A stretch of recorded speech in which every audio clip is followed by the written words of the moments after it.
Morning! It's day 2. Sobrang sama ng pakiramdam ko. And 9:52 na. Ang tanghali na nagising ang oras. Breakfast. Guys, and as usual, linisin ko pa rin yung nandun sa taas. Dito sa may part na kwarto, then dito sa may damitan. Magulo pa doon kasi diba yung nilinis natin dito. Dito pa lang. And yeah. Tapos after ko maglinis, kasi paunti-untiin ko pa rin yan. Siguro maglalaba ako. Ayaw ko pa ipunin yung damit ko kasi para matuyo din agad, diba? Nagtataka kayo kung ano nangyari kung bakit hindi ko na nasama sa vlog. Kasi diba sabi ko nakikipag-meet up ako by 12. Kahapon, sinabi ko, nung day 1, sinabi ko, ba't ikaw na sinabi? Well, ang nangyari din naman is, grabe yung pamasahe. Like, ito yung ilaran ko sa inyo, yung pamasahe, hindi yung meet up. Sobrang mahal na, sobrang mahal. Wow, kalulo. Like, ba't takay mo, simula, hindi kasi nung papunta ako, nag-angkas na ako kasi baka anong oras na ako pag nag-cutting trip pa ako, baka umalis na yun sila. Naman yun na na pangit din yung nag-aantay ka ng sobrang tagal, lalo hindi ka naman importante, di ba? So nag-angkas na ako like point A from Monumento din papuntang Festival Mall sa Alabang. Ang layo, di ba? Ang layo. Nag-angkas na lang ako. Tapos pagkapunta ko doon, kukwento ko na sa inyo. Although may mga photo and videos naman ako, pero pag kukwento ko na sa inyo. Pagdating ko doon sa food court yung meet-upan namin. Tapos pagdating doon, ang bilis ng mga pangyayari. Parang 30 minutes lang ng meet-up na yun. And hindi yung ganong meet-up yung tawag dito, yung ine-expect ko talaga. Well, it's okay. Like, may mga sitwasyon talaga na hindi tumutugma sa mo. Okay lang naman. Okay lang naman sa akin. Tapos, ayun. Alas 2 ata nito. Alas 2 na yun. Ako na yung mag-isa. Yan na ako doon. Sa food court. E di, nag-me time na lang ako. Inikot ko yung yung mall. Like, from first floor, first floor, tapos hanggang 4th floor, hanggang sa taas. Pumasok pa ako ng arcade. Hanapin ko sana, magwangan sana ako na yung wangan, yung driving sa arcade. Wala ako na nakita, hindi ako nakalaro. So, kumain na lang ako kumain doon. Although, nag-enjoy naman ako, kahit gano'n na okay lang naman sa akin kasi di ba din naman yan sila masisisi kung gano'n na basta hindi maganda.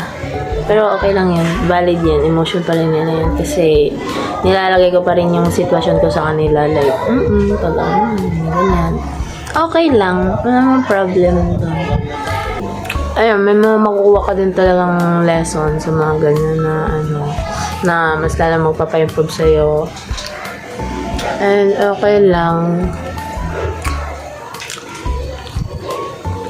Pag-let go mo ng things is magbibigay din sa'yo ng peace. Wow!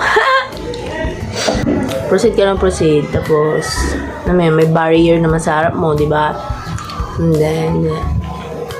Ikaw din yung hirapan. Happy naman, kahit paano, kasi nagtagal din ako dun kahit paano na after nila akong iwan. Tapos, dun ako nag-lunch kasi gutom na din talaga ako kasi taka mo nun, late na ako gumising, diba? Tapos, umalis na ako dito, mga 10 ata. Hindi na ako kumain. Hindi rin maganda. Kaya kumain na mag-isa. So, yung meet up namin, ayun, ganun siya. Well, kasalanan ko din naman kasi hindi ko din na-express masyado yung sarili ko. But I did my best. Okay na yun. Siguro kasi dala din ng pagod, ng sama din ng pakaramdam ko nung time na yun. Public talaga masyado and medyo na ko. Alam mo yun, gulong-gulo, litong-lito ang buhay ng bakla. Tapos after nun, after ko na doon sa mall is umuwi na ako.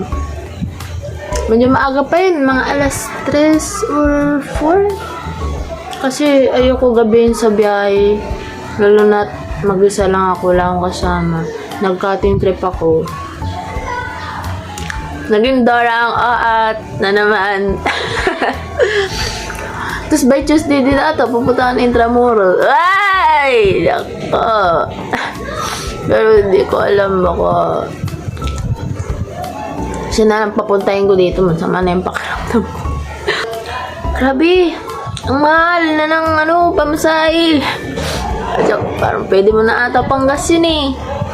Kasi, diba, sa Alabang Zapote, kalabas ko doon, nag-angkas na naman ako papuntang station ng Alabang papuntang Ayala sa BTX. Tapos, pagdating ko ng BTX, sumakay na ako ng bus papuntang Ayala. Tapos, diba, malayo din yung pagitan nun. Tapos, pagdating ko ng Ayala, pumunta ako ng carousel. Papunta na yung monumento. Isipin mong pamasahe mo doon, pwede mo na panggas yun na 1 litro. Hindi ganyan yung na-expect ko kasi nung ako nagbebiyahe-biyahe, medyo mura pa, kaya bills pa. Like, pag sinasum up, total ko lahat, maliit lang. Siguro nagpamal din kasi doon yung nag-point A to point B na ako. Nag-angkas din ako. Ang layo nun. So, ayoko din naman sila pag-antay na Ayun, sumakay na ako dito pa Valenzuela, pabalik. Kakapagod. Pero, enjoy naman. Kaya ito pa na, naging Dora ako. Pagdating ng Valenzuela, hindi pa ako umuwi agad. Kumain ulit ako. Ba? Kasi, yung buong trip ko, siguro, kalahati doon, kain din. Kaya, ayan, ang gastos. Pero okay lang. Baka alam ko, masakit yung lalamunan ko. So, ayan, lesson learned. At the end of the day, hindi mo din naman sila masisisi na gano'n. So, pinag-pray ko na lang yan sila. And God will do the rest. Ganun lang yun. Tapos, proceed ka na lang ulit. So, in 15 minutes na ako nagrarant dito. Akala ko ba ang nagrarant dito pamasahe? Hindi. Share ko lang naman to, guys. As long as kaya mo magpaintindi mo sila. Although parang ang mukha naman nun parang na-invalidate yung feelings mo. Hindi. Depende sa sitwasyon, guys. Sa akin, iintindihin ko sila. Pero pag sa inyo, depende sa sitwasyon. Pero yung sa akin, gano'n. Kaya, ayun. Still happy for them. Happy din naman ako. Sa carousel, ganun ako. Kala mo talagang drama o film. Kaya, ayun. Wow! Last na to, guys. After na to, linis na ako sa taas. Mamayang gabi, siguro mag-jogging ako. Miss ko mag-jogging. Tapos, sama siguro ako mag-gym sa kuya ko. Pagkabalik niya dito. Kasi, pag bumabalik siya dito, di-gym na siya. And, ayun. Masasama ko. Tapos pag mo, dakot ng katawan, masama lang ang pakaramdam mo. Sakit pa yung katawan mo. That's fine. In conclusion, yung nangyari kahapon is fun pa rin. Like, kahit mag-isa ka, may happiness pa rin doon kahit mag-isa ka, diba? Kasi ako nga na iniwan doon na, diba? Ang layo ng binahe ko.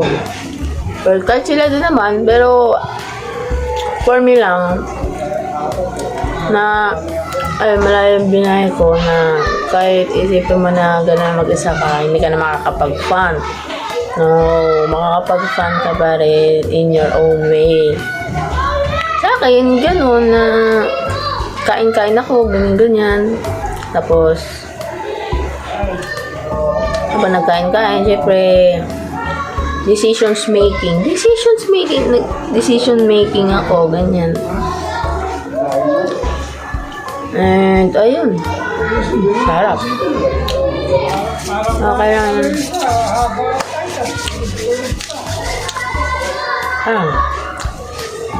Good afternoon. Ayun. 19 minutes na. 19 minutes. Ito na yung full vlog. Ito na lang. Like, day 2 happenings. Ito na lang. So, thank you for watching. Thank you for watching. So, my Nico Diaries. Nico Diaries.